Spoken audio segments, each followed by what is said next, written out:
I think it's a reason for doing an update to the fluoride assessment.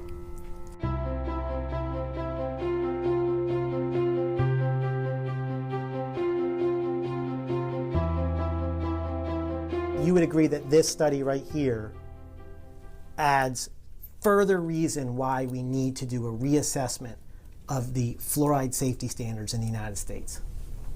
I think it's a reason for doing not just the United States, I think it's a reason for doing an update to the fluoride assessment. Everywhere. Well, for anybody who's interested in fluoride and the need for regulation of fluoride exposure. Right, and anyone interested in making sure that fluoride is safe for consumption.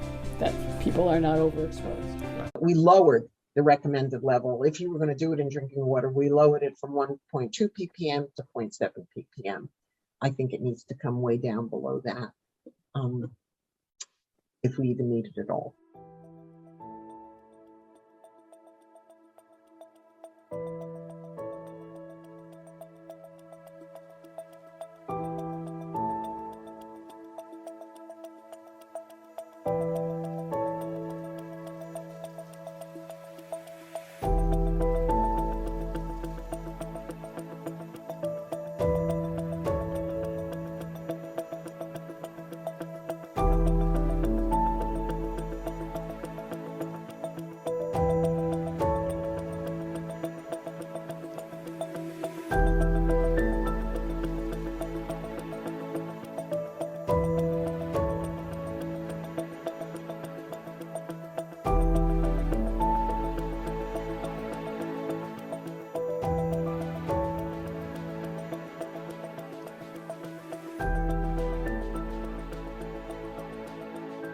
I think I'm going to have the most information on the first part of the question, which really has to do with the developmental neurotoxicity of fluoride.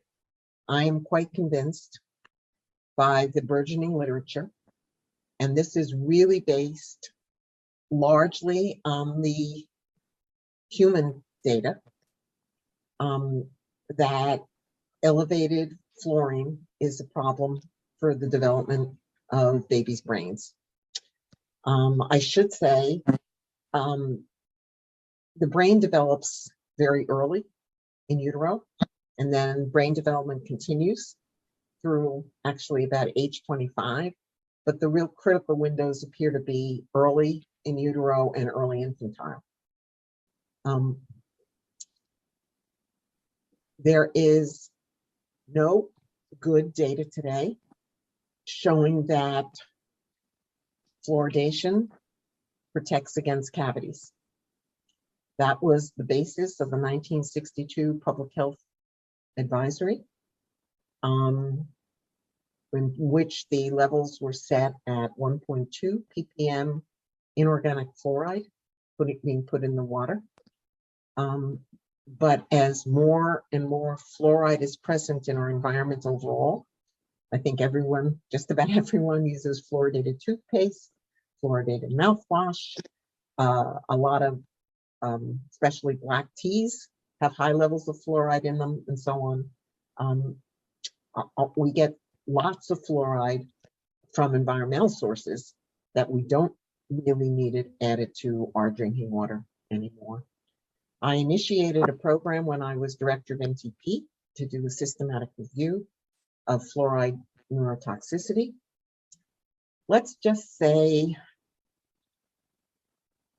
we've been waiting for those reviews to be actually published. Drafts were sent to the national academies, which I had decided on doing rather than our normal external peer review process because of the political nature of drinking water fluoridation.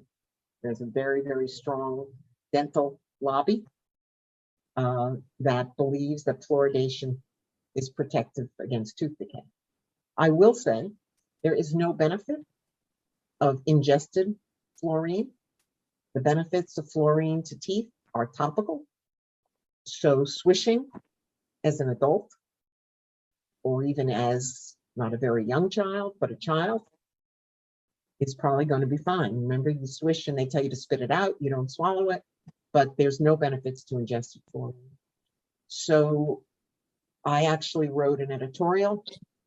I think, my goodness, now it's a year and a half or 2 years ago, where I called for pregnant women not to drink fluoridated water. And of course, we all encourage that breast is best if women can to nurse their babies, because fluorine is not transmitted through breast milk to the babies. But if you're going to use formula for your baby, please don't use fluoridated water. I just checked with some of my former colleagues at NTP. This report has been scheduled to be released multiple times. Report repeatedly delayed. The person who was my associate director of NTP, who's now working as a volunteer to get this report out, feels that it will finally come out. We had another release date of May 18th, which just passed, and he is hopeful that it will finally come out soon. But it has been a long, arduous process.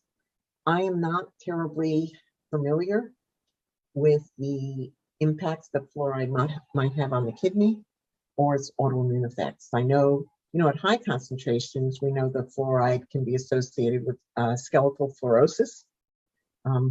At slightly elevated concentrations, I was on a committee with the Public Health Service that in 2015, we lowered the recommended level. If you were going to do it in drinking water, we lowered it from 1.2 ppm to 0.7 ppm. I think it needs to come way down below that, if we even need it at all.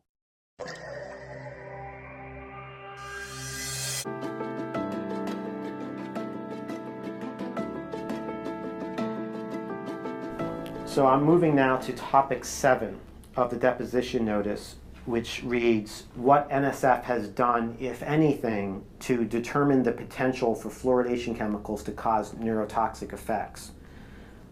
So let me ask you, has NSF taken any steps to determine the potential for fluoridation chemicals to cause neurotoxic effects? No. Okay. Moving on to topic number 8, which reads, NSF International's position, if any, on whether fluoridation chemicals can cause neurotoxic effects and the basis for said position. Let me ask, does NSF have any position on whether fluoridation chemicals can cause neurotoxic effects? Since we have not conducted our own risk assessment on the fluoridation chemicals, we do not have a position on whether they are able to cause neurotoxic effects. Okay.